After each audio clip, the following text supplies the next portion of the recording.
हज़रत सासा बिन नाजिया रज़ी अल्लाह ताला अन्हो कबूल इस्लाम के बाद एक दिन दर रसूल सल्लल्लाहु अलैहि वसल्लम पर हाज़िर होकर फरमाने लगे कि या रसूलुल्लाह सल्लल्लाहु अलैहि वसल्लम, आपसे एक बात पूछनी थी। तो आका करीम सल्लल्लाहु अलैहि वसल्लम ने फरमाया कि अच्छा साहब पूछो, क्या पूछना चाहते हो। तो हज़रत सासा बिन नाजिया रज़ी अल्लाह ताला अन्हो फरमाने लगे कि या रसूलुल्लाह सल्लल्लाहु अलैहि वसल्लम, क्या दौरे जहालत में की गई नेकियों का भी अल्लाह पाक अजर अता फरमाएगा। तो आका करीम फरमाने लगे कि ऐ सासा ज़रा बताओ तो सही कि तुमने ऐसी कौन सी नेकी की है। तो हज़रत सासा बिन नाजिया रज़ी अल्लाह ताला ने लगे कि या रसूलुल्लाह सल्लल्लाहु अलैहि वसल्लम, एक दफ़ा मेरे 2 ऊँट गुम हो गए और मैं तीसरे ऊँट पर सवार होकर उनको तलाश करना शुरू हो गया। या रसूलुल्लाह, मैंने उन्हें बहुत तलाश किया, वो मिल नहीं रहे थे कि इतने में मैं पहाड़ की दूसरी तरफ पुरानी बस्ती की तरफ गया तो देखा तो मेरे ऊँट वहाँ चर रहे थे और पास एक बुज़ुर्ग शख्स बैठा हुआ था। मैंने उसे कहा कि ये दोनों ऊँट मेरे हैं। तो उसने कहा कि अगर तुम्हारे हैं तो तुम ले जाओ, ये चरते चरते शायद इधर आ गए हैं। इतने में उस बूढ़े शख्स ने घर से पानी और खजूरें मंगवा ली। मैंने पहले पानी पिया और अभी खजूरें खा ही रहा था कि घर से किसी नौमालूद बच्चे की रोने की आवाज़ आई। तो वो बूढ़ा शख्स उधर बैठे बैठे पूछता है कि बताओ, बेटी आई है कि बेटा आया है। मैंने उसे पूछा कि अगर बेटा हुआ तो क्या करोगे और अगर बेटी हुई तो क्या करोगे।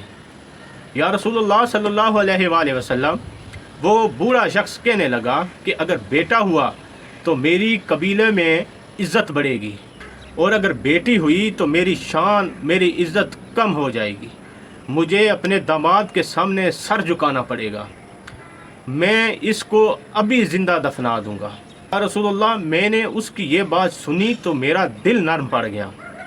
मैंने उसे कहा कि ज़रा चेक तो करो, पता तो करो कि बेटी है कि बेटा है। या रसूलुल्लाह, जब उसने चेक किया, अंदर से पूछा तो आवाज़ आई कि बेटी पैदा हुई है। तो वो कहने लगा कि मैं इसको अभी ज़िंदा दफना दूंगा। या रसूलुल्लाह सल्लल्लाहु अलैहि वसल्लम, मैंने उस बूढ़े शख्स से कहा कि तुम इस बेटी को ज़िंदा मत दफनाओ, ये बेटी तुम मुझे दे दो। तो वो आगे से कहने लगा कि अगर बेटी मैं तुम्हें दे दूं तो तुम मुझे क्या दोगे। या रसूलुल्लाह सल्लल्लाहु अलैहि वसल्लम, मैंने उसे कहा कि तुम ये बेटी मुझे दे दो और मैं तुम्हें 2 ऊँट दे देता हूँ। तो वो आगे से कहने लगा कि 2 नहीं, मैं 3 ऊँट लूँगा।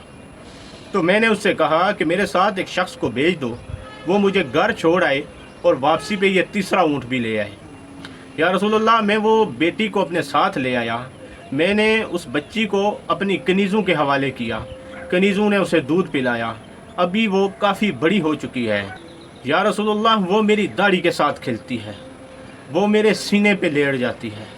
या रसूलुल्लाह, वो मुझे बाबा कहकर पुकारती है। रसूलुल्लाह, इस तरह मुझे और नेकी करने का शौक़ पैदा हुआ।